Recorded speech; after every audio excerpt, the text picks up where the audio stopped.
Oui, un petit mot sur l'évolution de l'euro entre 1960 et un fourre-tout ponctué notamment d'incidents politiques. Et aujourd'hui, la compétition a bien évolué. Comment vous avez vu cette évolution?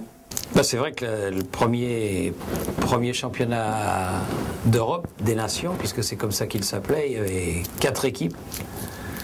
Mais c'est souvent le cas. Hein. Par exemple, quand il y a eu les Coupes d'Europe qui ont vu le jour, il y a beaucoup de pays qui ont attendu un petit peu de voir si ça allait bien marcher pour venir dans la foulée des Anglais, qui font toujours comme ça. En général, ils ne sont jamais là la première fois, et puis ils viennent ensuite. C'est vrai qu'entre ce championnat d'Europe à 4 et l'Euro de cette année, qui est pratiquement, si on ajoute le Brésil et l'Argentine, c'est une Coupe du Monde. Hein. Bon, il manque l'Angleterre, c'est vrai, mais ils ne se sont pas qualifiés. Je pense personnellement que l'Euro a acquis ses titres de noblesse et que c'est plus difficile de gagner un Euro, je crois, que de gagner une Coupe du Monde, parce qu'il n'y a pas de petits matchs. Dans les 4 groupes de 4, je veux dire, tous les matchs sont importants, et c'est pour ça qu'à un Euro, il faut arriver en forme le premier jour, à la première minute du premier match, parce qu'on ne peut pas se permettre de venir en progression comme dans une Coupe du Monde, ou quand dans un groupe on a à affronter par exemple l'Afrique du Sud et l'Arabie Saoudite, ce qui était le cas de la France en 98. Mais à l'Euro, il y a eu des matchs assez étonnants. Hein. Notamment le France-Angleterre d'il y a 4 ans, où quand même il y a le coup franc et le penalty dans les arrêts de jeu. C'est quand même assez étonnant. C'est une sorte de miracle. Ouais.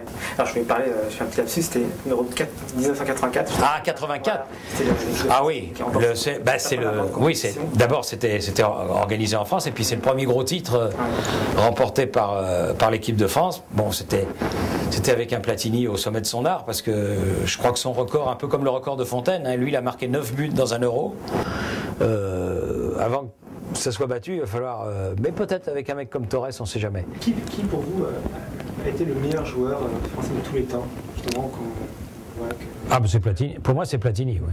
Plus que Zidane. Ah oui, plus que Zidane, oui, parce que Platini, pour moi, il est à la fois créateur et buteur. Il ne faut pas oublier que, bien que jouant numéro 10, il a quand même terminé plusieurs fois meilleur buteur du Calcio.